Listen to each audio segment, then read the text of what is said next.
everybody? Jake Noecker here, bringing you best bets for UFC 284. So far, pay-per-view of the year, but geez, 284, 285, 286, 287. We got some bangers coming up these next couple months, but next few months, I guess, rather. But 284 to start, and even before that, real quickly.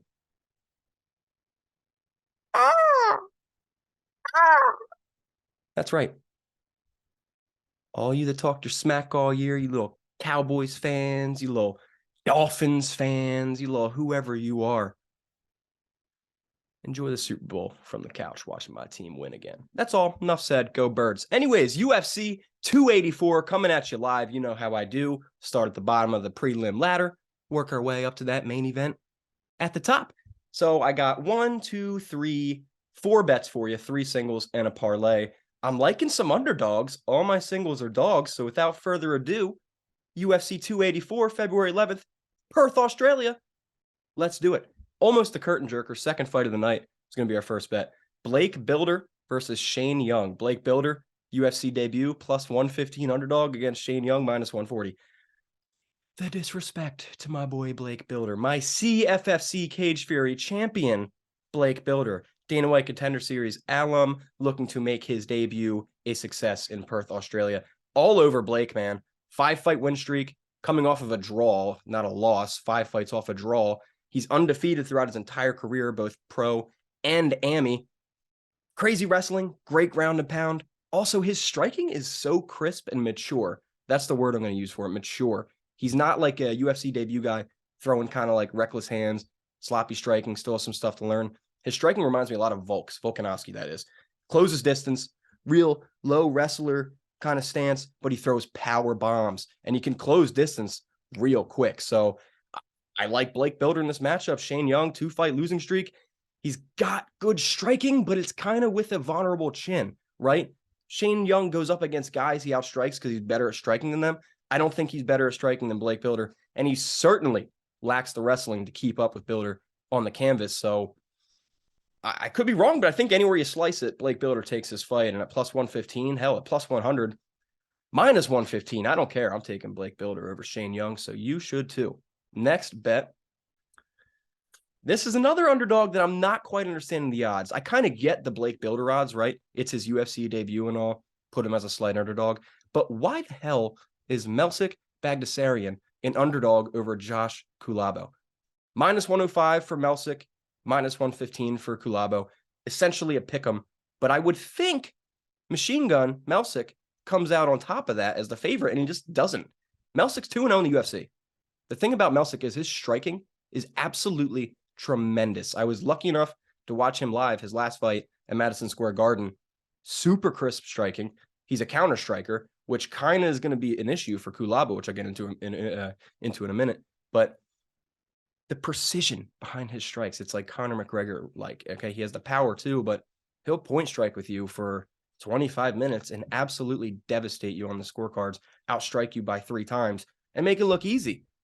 Kulabo, we've been impressed by him in the UFC, sure, but he wins fights through a frantic pace, an almost reckless approach. He comes at you very hot-headed, throwing hands, but he does the sloppy hands. He throws the soft jabs, kind of like the flat-footed moving forward style of striking, if you will. And I just don't think Melsik is the guy to do that against. I think Melsik as a counter striker is going to absolutely piece Kulabo up. And when Kulabo does go for a takedown, which he will do, we've seen him wrestle before, Melsik's got great takedown defense.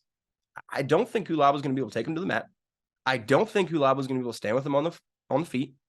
I think the wild and frantic swinging pace that usually gives Josh Kulabo success could be his downfall deuce here. I think Melsik is going to piece him up. 1-2, possible knockout. Don't need to play that prop because he's minus 105, and that almost doubles your money as is. So far, Blake Bilder, Melsik Bagdasaryan, I love both those underdogs. You can count me in there. Let me get a sippy. And moving on. My last single of the night. I don't understand these odds. I think the odds makers are on some shite this week, and I could be completely wrong. They could make me look like a fool. It's been done before, but I don't think so, man. I think these hometown Aussie boys are getting some unnecessary love. Alonzo Menifield, plus 150 underdog. Are you kidding me? Against Jimmy Crute? What is that, man? Alonzo is 4-1 in his last 5 UFC fights, 4 knockouts, 1 submission in the UFC. Anywhere the fight goes, he can finish you. He's dangerous on the feet, very freaking dangerous on the feet. And he's also dangerous on the ground. The thing about Menifield is, man, he's so strong. Like, Jimmy Crute's not some absolute freak athletic build that can go in there and out wrestle Menifield and bully Menifield against the cage. Jimmy Crute's kind of like a sloppy, chinny, semi-worse Anthony Smith, if you will. I don't think Crute's better on the feet here. I think Crute gets completely pieced up. He might be more active on the feet, but I think Menifield clips him 1 or 2 times. We're going to see Crute's legs do that little dance wobble thing he likes to do when he gets hit. And Crute, when he gets in trouble, likes to take down. He likes to ground and pound. He likes to look for submissions. He's a big submission guy, but he usually does it off his back like Paul Craig. And Menifield is going to posture up and knock you the out. So plus 150, 4-1 his last 5 fights. Bigger, stronger, more powerful, seasoned veteran.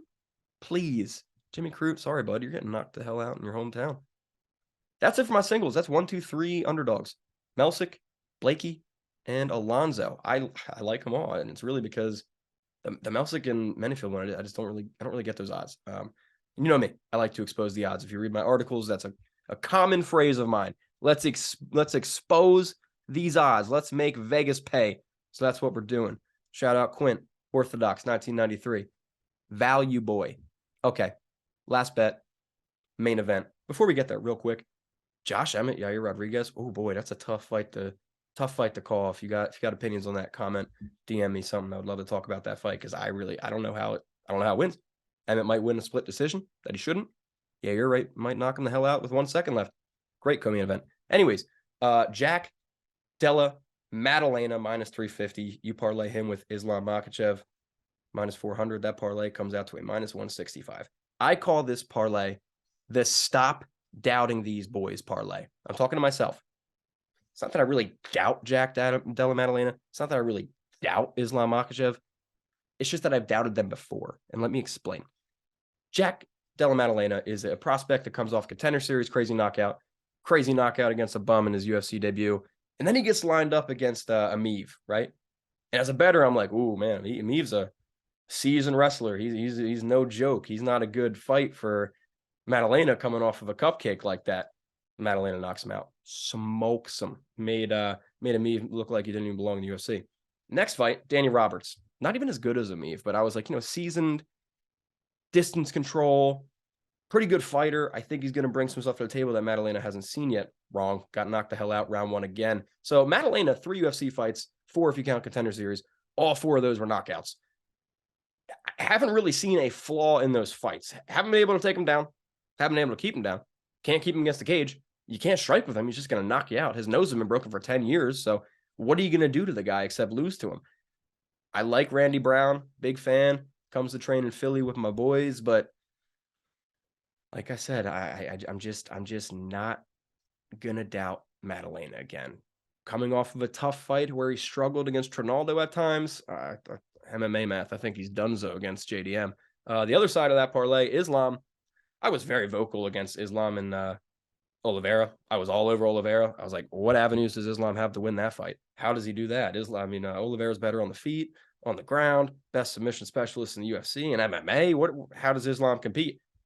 Islam had a bad weight cut. He looks like crap. It's over. It's over. Throw that cheddar on Charles. And then he goes out there, almost knocks Charles out, and freaking submits the submission king of the UFC. What I've come to learn in my hopefully young 25 years of life is you do not doubt these Dagestani boys. You just don't do it. If their name's Islam, Makhachev, Nurmagomedov, Abuvatar, Magomed, anything like that, you either don't bet the fight or you hammer the Russian.